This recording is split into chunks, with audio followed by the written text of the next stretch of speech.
मेरा medical store मेरी आमदनी का सबसे बड़ा हिस्सा था और इस तरीके से मेरा कारोबार काफ़ी फल फूल गया था। अब मुझे कोई परेशानी नहीं थी, इसलिए मैंने अपने बाकी काम-काज खत्म कर दिए और ज़्यादातर वक़्त अपने स्टोर पर ही बिताने लगा।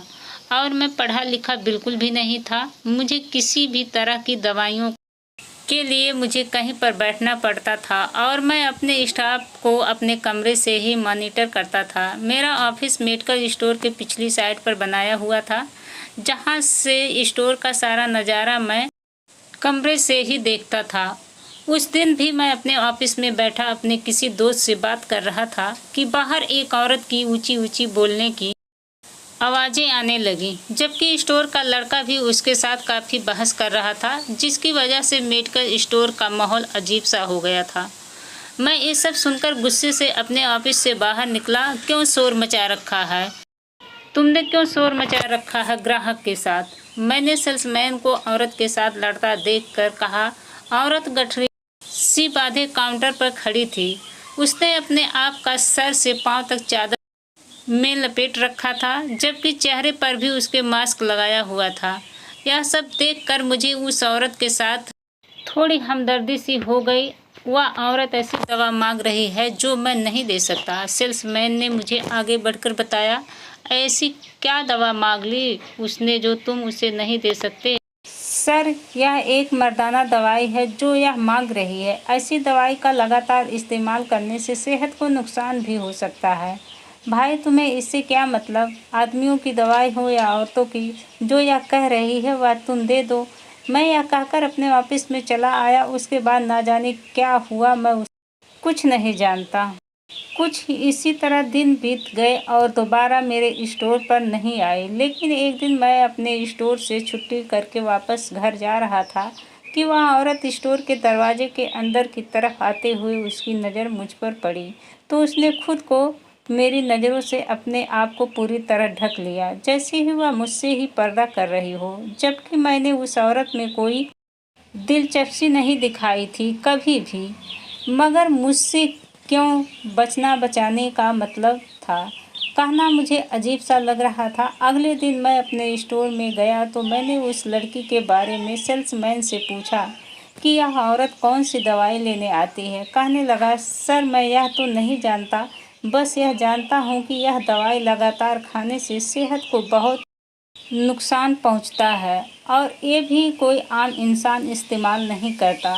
फिर ये औरत ये दवा क्यों खा रही है, हमें समझ में नहीं आता। मैं इस बात से ज़्यादा परेशान हो गया था।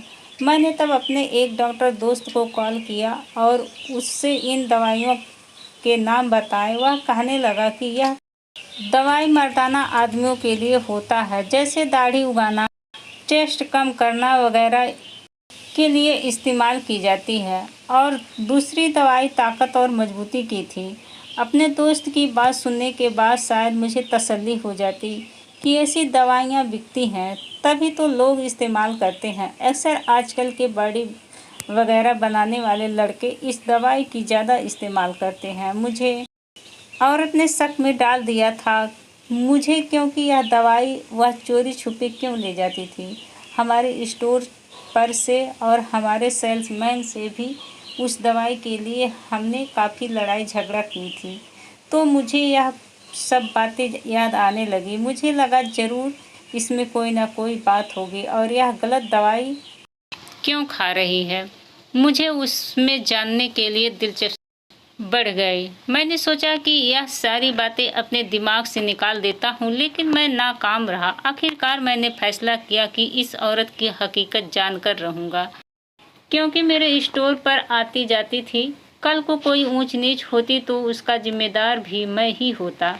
अब मुझे अपने स्टोर पर उस औरत के आने का इंतजार था। ठीक 1 महीने के बाद वह मेरे स्टोर पर आई। मैंने उसे नमस्ते किया और उसका हाल चाल पूछा, लेकिन उसने मेरे नमस्ते तक का कोई जवाब नहीं दिया। मैंने उससे बात करने की कोशिश की, लेकिन वह अपना मुंह फेर कर चली गई। मुझे उसकी इस बात ने मुझे बहुत ज़्यादा गुस्सा दिला दिया। और यह औरत खुद को समझती क्या है? मैं कौन सा इसके पीछे पागल हो रहा हूँ? बस मैं तो इस औरत की हकीकत जानना चाह रहा था, मगर वह औरत कोई भी बात बताने से राजी नहीं थी। मैंने बहाने बहाने में उससे बात करने की कोशिश की, यह दवाई वह लेकर क्यों जाती है, लेकिन उसने मुझे कुछ भी जवाब नहीं दिया। तब मैंने सोचा कि मैं खुद ही इसका पीछा करूंगा, इसके घर तक का सुराग निकाल लूंगा और देखूंगा कि वह इन दवाइयों का कहीं गलत इस्तेमाल तो नहीं करती।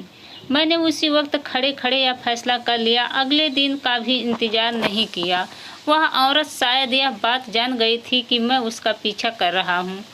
तभी वह तेजी से दुकान से निकली और आश्रम की तरफ चली गई। मैं जानता था कि औरत मुझे गुमराह कर रही है। मैं भी हार मानने वालों में से नहीं था। अपनी कार में बैठा और बड़े ध्यान से उसका पीछा शुरू कर दिया। वह भी ना समझ सकी काले शीशे वाली गाड़ी में कौन बैठा है और उसका पीछा कर रहा है। थोड़ी दूर जाकर उसने इधर उधर देखा, फिर वापस अपने रास्ते को मुड़ गई। मैं भी धीरे धीरे गाड़ी चला रहा था, उसके पीछे उसके पीछे चलता रहा, यहाँ तक कि वह गली से निकलकर वह कच्ची झुग्गियों की तरफ चली गई।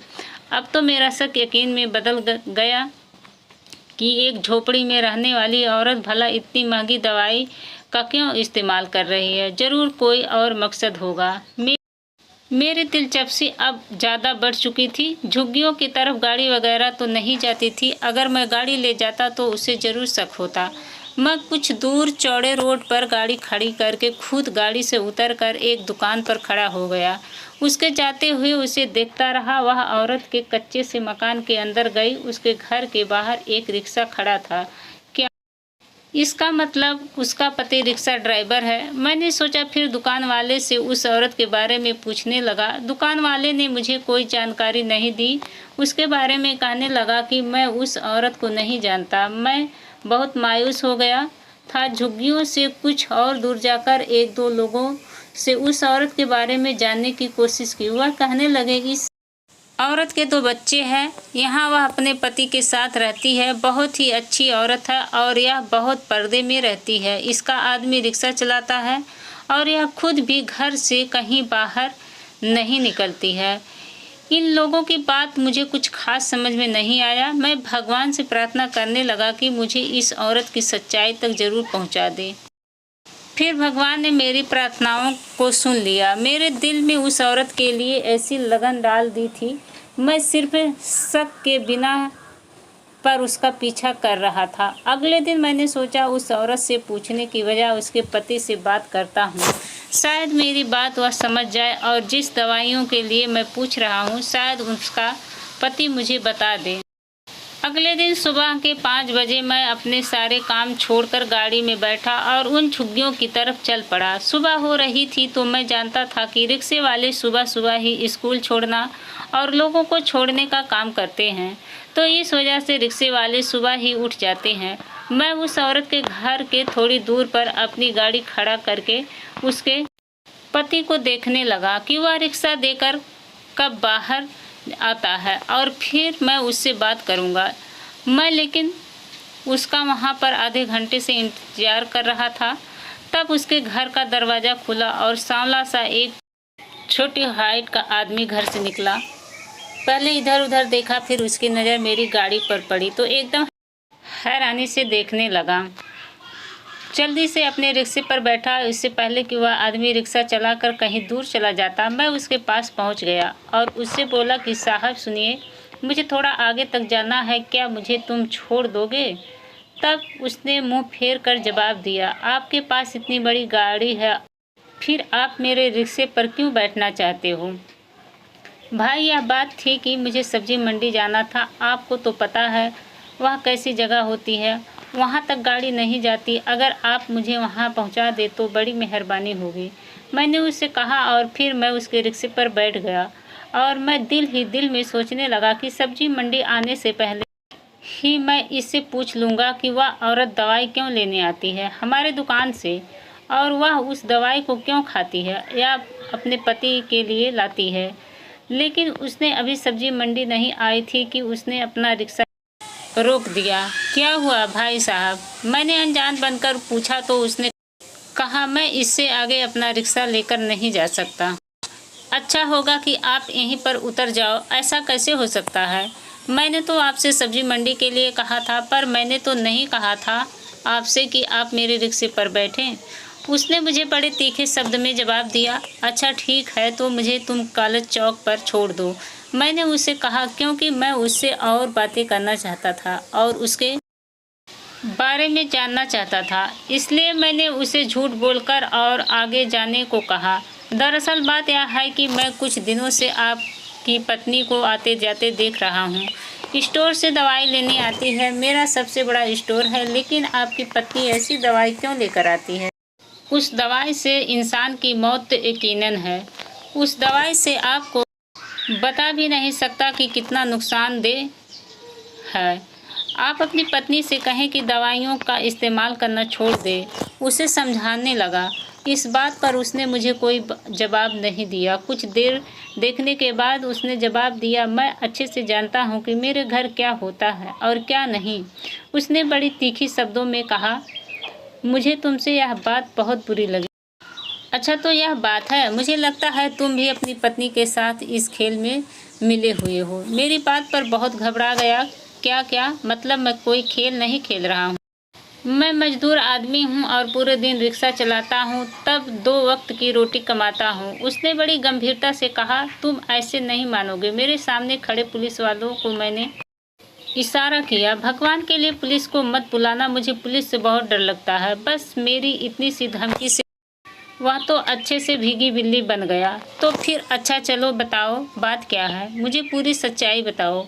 मैं आपको नहीं बता सकता, उसने मुझसे कहा, पर मुझे तुमको सच बताना पड़ेगा, नहीं तो मैं तुम्हें चोरी के इल्जाम में अंदर करवा दूंगा। मेरा गुस्सा देखकर कुछ घबरा सा गया। भाई साहब, भगवान के लिए ऐसा मत करो। मैंने तुम्हारा क्या बिगाड़ा है? तुम्हें मेरे घर की समस्याओं से क्या पड़ी है? मैं अभी पुलिस को बुलाता हूँ। यह कहकर मेरे सामने खड़े पुलिस वाले को इशारा किया। पुलिस वालों से मेरी काफ़ी जान पहचान थी। सिपाही ने आते ही मुझे नमस्ते किया, मेरी तरफ देखने लगा। पुलिस वाला बोला, मैं क्या सेवा करूं? तो मैं थोड़ी देर चुप होकर उसकी तरफ देखने लगा। उसने कहा, आप मेरे घर चले, मैं आपको सब कुछ बता दूंगा। फिर मैंने उस पुलिस वाले को धन्यवाद किया, वापस जाने का इशारा किया और उसने रिक्शा अपने घर की तरफ मोड़ दिया। मैं सोच रहा था कि इसके बीवी बच्चे घर में इंतजार कर रहे होंगे।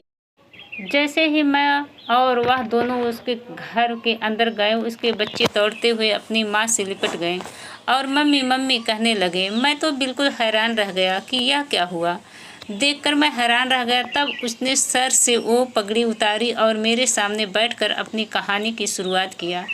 मिस्टर, तुम तो मुझे नहीं जानते, लेकिन मेरी निगाहें तुम्हें पहचानती है। और कैसे ना पहचानूं? तुमने और तुम्हारे पिता ने तो हमारी ज़िंदगी ही बर्बाद कर डाली। मैंने पूछा, क्या तुम बता सकती हो कि कैसे बर्बाद कर डाली? क्या मतलब तुम्हारा? अपने पिता को तो तुम जानते ही होगे। जी हाँ, मैं अपने पिता को अच्छी तरह से जानता हूँ, लेकिन अब वह इस दुनिया में नहीं रहे। वे हमेशा के लिए इस दुनिया में नहीं रहे। वह हमेशा के लिए मुझे और मेरी माँ को छोड़कर चले गए। तुम्हारी माँ तुम्हारे पिता की दूसरी पत्नी थी। तुम्हारी माँ ने हमारे पिता को छीन लिया था। मेरे पिता को तुम्हारी माँ से मोहब्बत हो गई थी और इसी वजह से उन्होंने हमें छोड़ दिया और तुम्हारी माँ पर वह मर मिटे। लेकिन हमारे साथ जो उन्होंने किया हम जिंदगी भर नहीं भूलेंगे। यानी मेरे और तुम्हारे पिता के माँ बाप ने उनकी शादी जल्दी से कर दी थी। प्रताप सिंह शादी से पहले ठीक नहीं था। माँ बाप ने तंग आकर इसलिए उनकी शादी कर दी कि शायद उनका बेटा सुधर जाएगा, लेकिन यह उनकी गलतफहमी थी। शादी के बाद तो उसके और भी पर निकल आए और वह अपनी पत्नी को मारने पीटने लगा। यहाँ तक कि उसकी आदत मशहूर होने लगी। जब मेरी माँ के रिश्तेदारों ने इतराज़ किया तो प्रताप सिंह ने किसी की परवाह न करते हुए उन्हें छोड़ने की धमकी दे दी। प्रताप सिंह की यह सब बातें सुनकर उनके माँ बाप भी परेशान हो गए और कुछ दिनों में उनके माँ बाप भी इस दुनिया से चले गए। माँ बाप के जाने के बाद तो वह हमें तो बिल्कुल भूल ही गए थे। उनके हमें संभालने की बजाय प्रताप सिंह ने दूसरी शादी रचा ली।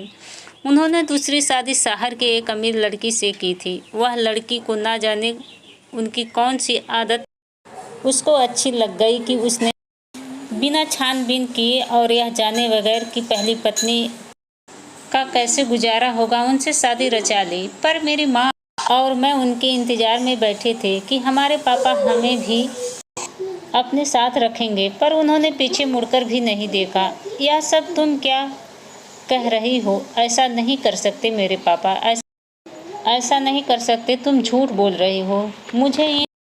मुझे इन सब का कोई शौक नहीं है। तुमने पूछ लिया इसलिए बता दिया। और प्रताप सिंह की पहली पत्नी की औलाद को इन्होंने रुलाने के लिए छोड़ दिया था, जिन्हें अपनी जायदाद का हिस्सा तक नहीं दिया। आज मैं दर बदर ठोकरें खा रही हूँ और मैं रिश्ते में तुम्हारी अकेली बहन लगती हूँ।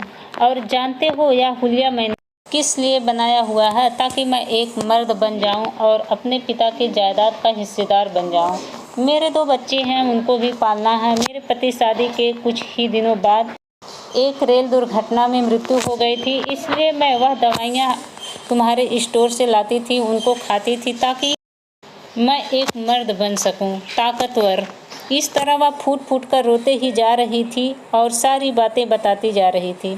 उसके बच्चे अपनी माँ को रोता देख कर परेशान थे। जब मैं अपने घर आ गया और अपनी माँ से पूछा तो उन्होंने बताया कि हाँ, तेरे पिता ने दूसरी शादी की थी। यह सुनकर मैं बिल्कुल दंग रह गया, क्योंकि इससे पहले मैं नहीं जानता था कि मेरे पिता ने दूसरी शादी की थी। पर अब क्या करूं? मैं अपनी बहन की सुनूं या अपनी माँ का कहना सुनूं? मैं समझ नहीं पाया कि इस तरह की हालत में किस तरह की बातें करूं। क्यों अपनी माँ की इस बात पर मुझे बहुत हैरानी हुई। किसी दूसरी औरत की खुशियाँ लूटने में उनको क्या मिला? लेकिन उस दिन के बाद मैं अपनी बहन के पास जाता हूँ, उसे रुपए भी देता हूँ, सोच रहा हूँ कि जायदाद में उसका हिस्सा भी अलग कर दूँ। आखिर वह भी मेरे पापा की औलाद थी। उसने अपने बच्चों को पालने के लिए तो हुलिया तक बदल डाला। उसने तो औरत से मर्द बनने की भी कोशिश की, और मैं तो एक मर्द होकर भी एक औरत के लिए मैं इतना नहीं कर सकता। क्या उसने भी तो अपनी ज़िंदगी में इतनी कुर्बानियाँ की थी? लेकिन समझ में नहीं आ रहा है। तो मुझे आप ही बताइए कि अपनी माँ को भी हिस्सा देना ज़रूरी है और उसको भी हिस्सा देना ज़रूरी है, क्योंकि मुझे माँ और बहन दोनों की ही ज़रूरत है। तो दोस्तों, यह कहानी आप लोगों को कैसी लगी? कहानी अच्छी लगी तो कहानी को कमेंट करके ज़रूर बताना। और हाँ, अभी तक हमारे चैनल को सब्सक्राइब नहीं किए हैं तो प्लीज़ हमारे चैनल को लाइक, कमेंट और सब्सक्राइब करें। धन्यवाद।